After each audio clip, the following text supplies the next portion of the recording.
What if the best way to build your real estate team wasn't generating more leads, but servicing someone else's clients at scale? Jason Mitchell built America's #1 real estate team by evolving past traditional agent thinking and creating a unique B2B business model based on referral partnerships. Operating in 43 states, Jason Mitchell Group closed more than $6 billion in sales and 12,000 transactions last year alone. From the original vision for JMG to today's execution, Jason Mitchell shares in this conversation stories and lessons that you can put to use in your business today. Here's part 1 with Jason Mitchell on Real Estate Team OS. No matter where your business is today or where you want to take it, you'll get there faster and more profitably with an operating system. Welcome to Team OS, your guide to starting, growing, and optimizing a real estate team. Here's your host, Ethan Butte. Jason, thank you so much for welcoming us into JMG HQ. It's an absolute privilege to be here, and you've actually achieved a lot of #1s in your career, which maybe we'll do some drive-bys on them, but #1 real estate team in the United States. Welcome to Real Estate Team OS. Thank you. Thank you for having me. Appreciate that. Yeah, we always start with a must-have characteristic of a high-performing team. What comes to mind for you? Drive, relentlessness, every day wanting to do more and do better. You see that throughout the organization. You want that in most positions. I think that as you build an organization, you find that you make mistakes and you get wins. The wins are you hire somebody. You never know when you hire somebody how they're going to turn out. Mm-hmm. And when you find winners, you promote those winners, proactive people, driven people. Where things start to click is when you have people, because as you grow, you're going to start having different departments. When you're, I don't want to say starting out, but as you're growing, a lot of people are wearing a lot of hats. And then you start to understand, well, you need a marketing team, you need a processing team, you need a recruiting team, you need a tech team, you need a call center team, you need teams, you need biz dev, you need account management, and you can't do all that. And you need leaders in those positions who you trust that can do the job. Trust comes from giving somebody a task or a project and knowing it will get done. It might not get done as fast as you want, because nothing moves as fast as you want ever. Right. But it will get done. And it'll probably get done better than what you could do it. Each department has a leader, and within those departments, you have the people that we call coordinators and directors, and they're doing different things. But the leader of the department, the VP, that's the one that's in charge of this specific part of the organization to move it forward, and those are the people you need to put your trust into. The nice thing is when you're, like even for us, we're still relatively small. When you have leaders that don't fit the mold, you can be exposed very quickly. Mm-hmm. And what you learn as a leader is I'm quick to say, I just know you're not the person. And where like before it was, well, let's give them some leeway. You learn that's not the trick. The trick is you need somebody that you can trust. And that does take a little bit of time, but the proactiveness of that person and their want and drive and willingness to want to be successful, asking questions and learning and getting better at their craft, those are the leaders. And you got to have good leaders, because as you do get bigger, you as the operator can only do so much. You as the CEO can only do so much. You have to empower people to move things along. Most of the people in my organization are doing things that I don't even know what they're doing a lot of the times. I'm painting a vision of where I want to get to. It's their responsibility by department to get us there. Mm-hmm. And have a lot of those folks come up with you? Is like that part of how the trust gets built? Like I'm going back to like your anchoring on trust, and it's like part of that is time. Part of it is maybe someone came by referral to you. Like did a lot of your VPs come up with you on this they did. journey? Yeah, they did, and by design, right? Because if you're really, like if I hired you, I could use a lot of examples. I'll take our head of onboarding. Amanda started with us as a designer 7 years ago, making $14 an hour. Well, she's good and she's organized and reliable. And over time, she now became the VP of onboarding, which that wasn't even her skill set. Right. But the skill set has nothing to do with accountability. or drive, going back to that. Yeah, this relentless pursuit of the solution. Yeah, I mean, Michaela, who runs our processing team, she was hired to process files, but she was really good and smart and a good person to be around. People liked being around her. She's a good leader. So now she runs the entire processing team. Holly in finance, she was an independent contractor for us doing like data entry points. And she had a great attitude. She was accountable, reliable. She now runs our finance department. And so I don't look at somebody where they're at in the organization and say that's your limitation. It is, can you lead and can we trust you? I've had more success internally than externally on putting people into roles, but that doesn't mean externally you can't either. Mm-hmm. It's like a harder trust process in part. Well, they got a lot more learning to do. Mm-hmm. You know, I would say our average. That's another. Our average VP has been with us probably 6 years, 7 years. And 6-7 years ago, we weren't even our own brokerage. We were still just JMG like team, and like we were nowhere near where we are. Hell, 7 years ago, we were doing $300 million in production. Now we're doing $6 billion. So, but my point of saying that is they've seen how JMG is built, and they know the fundamental basics of JMG and what separates. I mean, you could ask anybody in this office, basically, because most people have been here for quite some time. Tell us about JMG. What makes JMG unique? What's the value prop? Like everybody knows what's going on here because they've been around long enough, most. Mm-hmm. And then so for me, I have that trust. It's getting done, but I still find myself micromanaging to a point on what I think are the urgent things to get done, rather or not the projects that can be delayed a little bit, because there's always something to do. Mm-hmm. And as you get bigger, you find yourselves more in these things that you're like, who would have ever thought we'd be talking about this and why this is important? Yeah. But that's just part of scale and growth. So it's fun, but again, you got to have the right people that are leading the charge on those things. Yeah. Take us back to the start of JMG. I mean, you were the #1 real estate agent in Arizona for several consecutive years. I think you finished it. You were looking at $160 million in personal production at that point. Like, why team? What was going on in your business when you decided, I'm going to bring people around me and I'm going to do this a different way? Because, you know, I think a lot of people would have hit $160 million. I mean, very few people do, but like if someone keep in mind that's also 2017. 160 million in 17 is like 250 million now. Yeah, right? There you go. Right. So like, what was in you at that time? Like, what was going on in your business that made you want to build what you have to, or start building what you have today, or stop doing what you were doing at the time? I wanted to build the company. We had some good partners, and we were getting a good amount of business from partnerships, and when you talk about B2B at scale, meaning receiving referrals from other organizations and scaling it, I would venture to say, and I, please correct me if I'm wrong, I think from a scale national standpoint, we were the pioneers of that model in brokerage. Mm-hmm. I believe that. So I thought what we had was unique, but what helped us is I did it before anybody. Like when I started in 2009, beginning of 2010 with Quicken and in-house realty, that was like, they were one of the first people to have that model. And then a few years down the road, we hitched our wagon to Veterans United as well, and then New American Funding, and then a lot of these things that started to come early, well before Zillow had their program. We got in at the right time. See, because a lot of these partners that we have, you can't get into the network now. Mm-hmm. There's no room. In fact, they scale down the network. The reason we're typically everyone's largest partner is our scale and accountability, but it's easy to manage. Mm-hmm. One phone call talks to 1,000 agents, right? Yeah. Where if you got to do it with small regional teams or small local teams, that's more work that your account management team has to do. Even if it's just 10 teams of 100, and 100 is not a small team. Right. Well, think about this.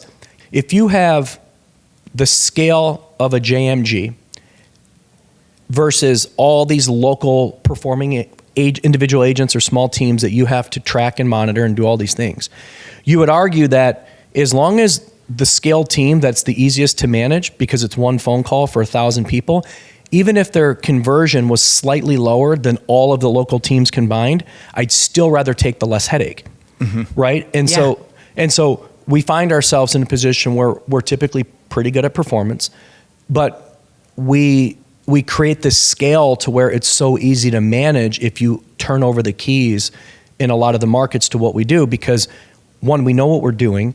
We certainly have better tech than most. We have better training than most because it's just ingrained in our culture of you are servicing other people. I mean, even when you onboard a JMG, it just feels different, right? You're not joining a regular brokerage here. You're going to be held accountable here. And if you don't like that, we're just not the place for you. But if you're good at what you do and you're accountable, you're going to close more business than you ever have before too. So we're just built differently than most. So make that really simple for someone who's not familiar with your model. I'm very familiar with it. I did a lot of homework. Yeah. You were kind enough to chat with me about it a little bit too before we sat down. For someone who's not familiar, because you were saying servicing other people's clients. I mean, you mentioned some of the folks that you're partnered with.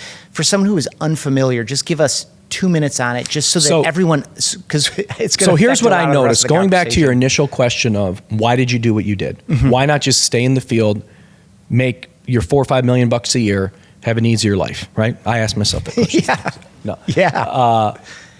And the reason is because I saw, especially when I started that relationship years ago, which is now Rocket with Quicken, I saw that we were not first anymore. In 2002, when I got into the business, real estate agents were, when you needed help finding a home, you contacted a real estate agent. They were the ones that had the inventory. They were the ones that set you up. You couldn't go online to search for houses. And then things started to change. And the two things that started to change was that real estate became more visible online and that people were going to lenders first to get pre-qualified before they bought a house. And so I started to notice that, wait a minute, these big organizations are getting the consumer first. But they need people to service these clients, because if they go find their own realtor is going to say, talk to my local guy, but yet you're the one that spent all the money in marketing to get that consumer into the door. Well, that doesn't work.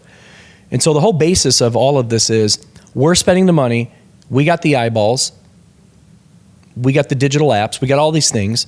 We need trusted real estate professionals to work with our clients. And quite frankly, it's in the best interest of the consumer too, because you know that it's a vetted real estate professional that's a true professional, not just a part-time agent, not somebody that's going to screw it up. I mean, every single company that we're partners with, they know that our agents rank in the top 5%, every single one of them in the country. Otherwise, you can't join JMG. And so there's that trust factor there. That's good for the consumer. So as I started to notice all of this going on, I thought, man, okay, I started to get some referrals in. I started closing them. And then they started to send me more. And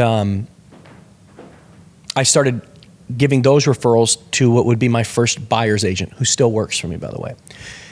Her name's Claire. She's been here, I think, 13 years. And so she started closing deals. Now, I took a split on that because I was the one that was giving her the business. But she was happy to do it. And she was closing 50 transactions a year. And so for her, not only was she making that money on the split and the initial transaction, she started to see that those people were referring their friends and family. And so it's this perfect circle of continued business through the book. Building a book of business faster than you did when you were starting your career, because it was more manual. Oh my God, so much more fast. Yeah. I mean, night and day. And that's the benefit of being at JMG, or I would say others that provide a lot of business, is you can scale that book quickly, and the book is everything. Because the book is where you get self-gen business from past clients that refer you their friends and family. If we can help scale and grow that, why do you care if you're only making 40% on the initial fee? Who cares? It's free. You don't got to pay for that either. But I saw this very early, and because I got in with big companies early, like the Quickens, like the Veterans United, like the NAFs, like early on, I mean, even with Zillow, I got a call from Lloyd, and he's like, "Is this Jason Mitchell?" I'm like, "Yeah." He's like, "Well, this is Lloyd Frink." And I'm like, "Who's Lloyd Frink?" He's like, "Well, I'm the founder of Zillow." And I'm like, "Oh, okay." Now, I've said this before, and people have heard me say that before, but the reality is that people like that were starting to reach out to me because they knew this is what I did. And I think now that our brand is synonymous with working with other organizations, right? Like if you have an audience, if you're in lending, if you're in multifamily, if you're in relo, if you're in the credit union space, if you're in servicing, you need trusted real estate professionals to help your clients in the field. right? The hard part about scaling real estate versus scaling mortgage is you can scale mortgage from a centralized location because licensing can be done in the states, but still operate in one specific area to do business in all 50 states if you get all your licenses. Real estate's not done that way. You have to have local on the ground, on the ground. Yeah. And that's hard. And it's hard to manage all that. And that's why for us, what we did do right is it doesn't matter where you're at JMG. Whether you're in Seattle or you're in Detroit or you're in Miami or you're in Phoenix, everything, not some things, everything is the same. Same tech, same partners, same responsibility, same workflows, same everything. And so you can manage it easier because it's all centralized. But I saw this model and I was like, okay. So as we started to become the go-to group for that, we got in early and we performed. And so as long as you don't screw it up, you won't lose it. But what ended up happening was as we started to scale our markets and grow in other markets, those partners said, why trust somebody that we don't know? Let JMG manage it. And so like this year, 2026, we should manage in the ballpark of around 80 billion in referral volume, which is crazy to think about that, you know, and it could be up to 100 billion, you know, with the partners that we have coming on board. But to manage that type of volume, you know, you're talking 14, 15,000 referrals a month that come from a variety of sources into your system that you're responsible for and doing a good job for. And you need teams for that. You need departments for that. But it's not like it happened overnight. Just like anybody in real estate. You don't go from 5 million a year to 100 million a year. It's a progression of getting better, getting more sophisticated, expanding your operations, expanding your business, retaining the business you already have, growing as those companies are growing, you're growing with them because of the trust.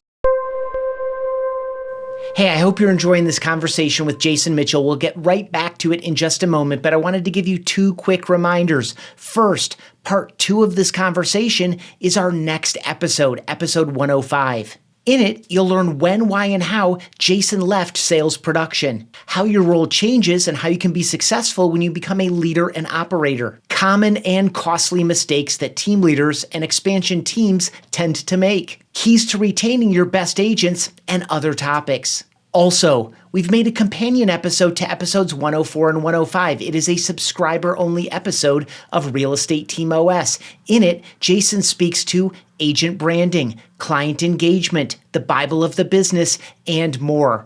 All you need to do to get it, absolutely free, is go to realestateteamos.com/subscribe. When you sign up, again, it's absolutely free, you get that and more than 10 other subscriber-only episodes in addition to some other bonuses. Just wanted to share those reminders. Now, back to the conversation with Jason. I assume that you experienced directly or indirectly or heard just resistance to the model, resistance to the idea. This idea of servicing someone else's client, I think, you know, I think about like a kind of a hardcore, you know, old school real estate purist. Yeah. They're like, I want my clients. I don't want someone else's clients. Like, talk about any of the resistance that you saw or... Yeah, that they used to say that until all of a sudden it was everybody seemed to dry up out there. I guess I will come work. I mean, I can't tell you the number of people that were like, you want me to work for 38% of the old... And then all of a sudden years later, they're like, okay, sure. Like, if you're short-sighted, then be short-sighted. If I'm sitting there saying like, wait a minute, so you're telling me I don't have to have an ad spend. I don't need to worry about my phone ringing if I'm doing a great job. I don't need to worry about where I'm finding my next deal. Because these companies have the ad spend. They're generating the loan or they're generating the buyer. Yeah. How are you going to compete? Are you going to compete with Rocket? Are you? What do they spend? $1 billion plus a year? You're going to compete with Veterans United? The number 1 VA purchase lender in the country? You're going to compete with Freedom? You're not. And so to resist that is ignorant. But if it's not for you, so be it. If it's not for you, then we're not for you. But the reality is that once people see the light and they go from closing 6 deals a year to 50 and they're super busy and they're making more money than they ever have, all of a sudden your mindset changes to like, whoa. And then that book starts to spit out self-gen business that you would have never had as a byproduct of the relationship. You probably have a different mindset. But for those that it's not for you because you're too prideful of what a commission should be. And by the way, who's to say what? Who's to say that, like, I'm not working for less than 3%. Okay, well, you're going to do less transactions then. So that's fine. I mean, I don't begrudge people on that, and it's their prerogative to do whatever they want to do. The smart ones and the motivated ones understand it's better to close 60 deals a year than to close 6. I'd rather close 60 deals a year making 1.5 or 1.25 than to close 6 and make 2.5. Mm-hmm. That's just smart business. Yeah, it sounds a little bit like pride. The word that you just dropped there is like would be the only reason you would. Level set for everyone watching and listening. Just JMG by the numbers, like quick snapshot, and then we'll get into. I have a variety of topics that we probably don't even have time for. But like level set, how'd you guys close 2025? Markets you're in, size, structure, culture. Yeah, anything you want to share about JMG? I think it was 12,500, 12,600 transactions. And it was just north of $6 billion in business. I think that's what it was. It was in that range. So it was fine. It's just, we've been so focused. It's funny. When we got number one volume, number one transactions, right? Like it was always a goal of mine to achieve that. Mm-hmm. And I've been working my butt off for years to do that. And when we hit that last year, because we were number one in volume the year before last year, but we got both this year, and we'll certainly get both this year in 2025. No, we didn't even celebrate. And I'd worked, like that was the goal. Number one in both, just be number one. And we got there. It was like when I got to Arizona, the number one agent in Arizona, we didn't even celebrate it. And it was because we're so focused on what we're doing. And we know we have something really good here. And there's no time to pause. It was like the expectation. And I remember I went home and I told my wife, and she's like, that's amazing. That's not. I go, yeah, I guess so. Like, I don't think anyone cared today, which is actually like a good thing. Mm-hmm. Like we all knew we got it, but just keep go. Like, let's go. Let's now blow the doors off. Mm-hmm. And I think when the numbers come out this year, we're going to blow everyone's doors off. And certainly this year in 26, given what we have in the pipeline. But that stuff to me, when number one this, number one that, like anybody can come up with any report to say somebody's number one. I don't care about that.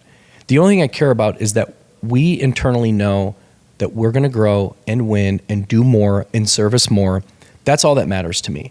It's nice to have the accolade, but the reality is that with or without that, we're all coming to work every day to build, mm-hmm. To build our relationships with our partners, to do a great job for them, to make sure that they know that we have their back, and to make sure that they know we would do anything in the world for them. And I would. Mm-hmm. When you have that kind of trust and that kind of responsibility, you take it very seriously. But we also have a responsibility to our agents, because when they come over here, if they're performing, we need to make sure we're taking care of them too. And so there's a two-headed monster with this, mm-hmm. taking care of your partners, taking care of your agents. And as we get better internally, we find that we are doing those things. So we just want to continue that momentum. Yeah. Talk about the push and pull as you were opening markets over the past several years, and or any that you're working on now. Talk about that push and pull. Like obviously a partner opportunity is going to give you the opportunity to open up a market, but then you have to go find like the right team leader or the agents, or you get into that market and then go find the right partner for it. Like talk about that push and pull, give and take, and then like what you're looking for on either side. Yeah, you can't open a market with one individual. We've tried that exercise in the past. It doesn't work. You need to open it with groups. So you open it with teams or broker owners that come on over to JMG. And there's a vetting process to that. So we look for the right, we could open up 20 markets right now if we wanted to. We may not have found the right operator in that market. So we're very selective on who we decide to partner with when we open a new market. So a new MSA. And which is why we're not in every MSA, because it has to be the right fit. Mm-hmm. And then when we do that, our partners that have been partners for a long time have a certain level of trust that say, okay, if JMG's in that market, we're going to give JMG the business. We might not get all the business, but we'll get some of everyone's business. And it's a champion's challenge. If we outperform, we'll get more. Mm-hmm. And so this isn't a new exercise to us because we've done it so many times at this point. But you don't go by, like a new partner that we bring on will support them. If they're a national partner, we'll typically get deal flow in whatever markets we have. So what we need to do is open more markets, but you got to open markets with the right agent count and the right leader in that market. When you add one agent and you say, hey, we're open in Montgomery, Alabama, well, that one agent can't handle the lead flow. Right. So how do we look at that? How do we say what's a good measurable for deal flow, meaning referral volume based on factors? One factor is density. How populated is that area? And that can work in two ways. The more populated an area is, the more transactions there'll typically be. However, the more populated an area, the more other partnerships somebody may have because it's larger. Yep. And so sometimes we go into markets and we get flooded in bigger MSAs. Sometimes we don't. Sometimes we do smaller and mid-level. We do better in mid-level MSAs because our partners don't have as many partners. Because we're never someone's only partner, but we're typically someone's largest partner. And that's a good thing. And I tell that to partners too, like you need to compare. Like, are we outperforming? Make us compete. I want to compete because I need to go to my agents and light a fire, right? But it always comes from finding a good leader in a market that you're not in. And then it also goes down to, as you add new partnerships, you then need to add more agents in specific markets or most markets. It's never a perfect science, and it's always this balancing act of, we look every single month, we look at referral flows and we say, okay, show us the markets where, like, it's because it's by agent count. So if we're driving 200 referrals in a market and we got 10 agents, that's 20 an agent, that's too much. We need more agents.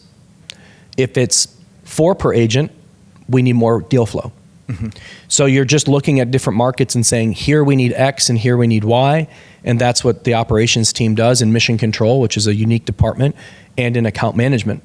Also, partner expansion. Hey, somebody wants to go to Tampa and Miami. Great, let's go. Do we have enough coverage? We do. Let's go. Yeah, like one of your team leaders wants to expand themselves. No, a partner. Oh, got you. Yeah, Yep. A partner, yeah. Go to the team leader side. Like, when you are now, like, we're not in this market, we met this person or got introduced to them or whatever. What are some minimums for a team or a brokerage that would join JMG? And or what is that consideration process? What's that vetting process look like? What are you looking for? And how do you know that they're going to be a good fit for your model? You don't always know. Yeah. But there's certain characteristics that you look for and ask questions to. One is, tell me about your agents. How many you got? How many are full-time? Tell me your production. Well, I got, we have 8, what do you always get the surface conversation? I have 18 agents and this and that, and it's like, okay, and we did 80 deals last year. Okay, well, now we need to talk, right? I have 20 agents. We did 140 transactions last year. Well, now we need to talk. How many of those agents are full-time? How many are part-time? Because there's no part-time agents at JMG. We don't allow it. How much of that production is yours as the team leader versus your agents? And when you start to peel the onion, you start to get the answers you're looking for. And you've talked to hundreds of leaders now, right? And so I know, and my CRO, Jake, who does a lot of the interviewing, our recruiting department, they know the right questions to ask. And like, there are signs of, hold on a second here.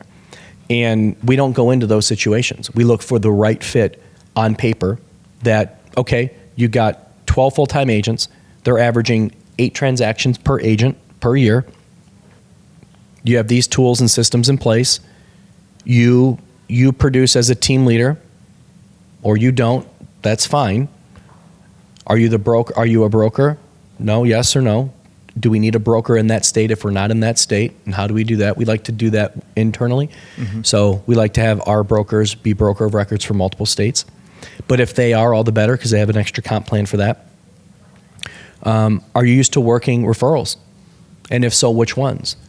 If you're used to working Realtor.com or Zillow or top of funnel leads and you're seeing success, that's a good thing because our quality of referrals are better than those.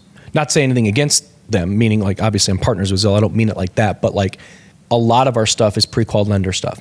And so if you can close a Movado lead, you're probably going to be pretty good at closing a Veterans United lead because that's a better lead, right? It's just they're further down funnel. And so those questions though, like, who are you currently working with today and are you seeing success? it's an important question to ask, because a lot of times too, the agents will all of a sudden come into JMG and they're used to working a 2% converting lead, and now they're working 20 to 25% conversion, and like, these are the best leads you could ever ask for. Yeah. Right. And so they're happy because they become more efficient with their time. I assume you're re-onboarding folks, like when, let's just say, a team leader with 12 agents comes into JMG, or a brokerage owner comes into JMG, you're retraining because you have such a specific process. Yeah. Yeah. And it's very extensive. So everyone goes through core training, that's systems and stuff. And then the referral agents, we call network certified, go through network certification training. And when they're done with that, which takes about 3 weeks, then they go into First Flight, which is a mentorship program for 60 days. The team leaders will do both, and then they'll go through Top Gun training, which is where we talk about meetings, requirements, your reports, who you report to, all those things. And so they're separated, but it's quite extensive, and it can be overwhelming, which is why we have the mentorship program we do. So you always, because we're a virtual company, so you always have that person to turn to if you need support somewhere, even outside of your local market, especially a new market that we bring on because they're learning so much. But once you start opening up the referral flow and teaching them how to update our system, how to update other partner system, how to input a deal, it starts to get easier. And then you start to say, okay, this can flow. Like, I'm getting the hang of it, but it takes 90 days to really start to get your feet underneath you here. But we're always here to support you. But the training's quite extensive, yeah. Cool. Talk a little bit more about the back end. You mentioned mission control. Like, talk about the back end of serving all these agents across the country from a centralized perspective. Like, what's centralized, what's decentralized, and what have you built here that allows you to serve the agent population and the partner population from this location? Well, it's part of onboarding. So there's a process when you onboard a partner. So there's orientation calls, there's setup, there's agent selection, there's kickoff calls, there's continued education. It'll go into account management from there, and who's going to manage the account and stay close to the point of contact at that account. And then there's agent onboarding, which is setting up their marketplaces, opening them up to partnerships, getting them on portals, and then continued training on that. So they all go through a workflow. And that's the stuff that you build and you learn. We're constantly working on that and constantly building that. But everything has a rhythm to it. No matter what it is, there's a rhythm to it. The entry point is here, and the process goes here until you're done, right? With everything. And so we have people that manage that. There's checklists for it, digital checklists for it. There's trigger points. There's alerts. There's everything that you need. But we've been at this for a while, you know? It's nowhere near, like, if you look back 5 years ago, even, like, where we are at today, but that's just part of building a company. You know, you understand where you got to build from and get more efficient, and that's what we try to do every single day. There's things in the back of my mind while I'm telling you this that I know that we're working on projects to get better. Most people would say, holy crap. But to us, it's not broken, but it's not perfect. You know, you got to always strive to get it better and better and better and more efficient. But as you start to grow too, you need to add more people and you need to add more processes in place for the scale. But most of the setup work has been done now. In fact, I would argue that pretty much all of it is. Now it's just plugging people into certain places and finding the places that you need better support. Whether it be better training, whether it be a better UX for our agents as they come on board, whether it be a smoother process to onboard a partner. We look at that constantly. Hey, this conversation continues in our next episode 105. And in it, Jason breaks down for you when, why, and how he left sales production, how your role changes and how you can be successful as a leader and operator, common and costly mistakes that team leaders and expansion teams tend to make, keys to retaining your top producing agents, and more. If you're not yet subscribed, go to realestateteamos.com/subscribe. Sign up absolutely free. You'll get email exclusive insights and you'll never miss an episode. In addition, though, you'll get more than 10 subscriber-only episodes, including one featuring Jason speaking to agent branding, client engagement, the Bible of your business, and other topics. Get instant access absolutely free at realestateteamos.com/subscribe. Thanks again for checking this one out, and I hope you enjoy part 2 in our next episode. Thanks for checking out this episode of Team OS. For email exclusive insights every week, sign up at realestateteamos.com.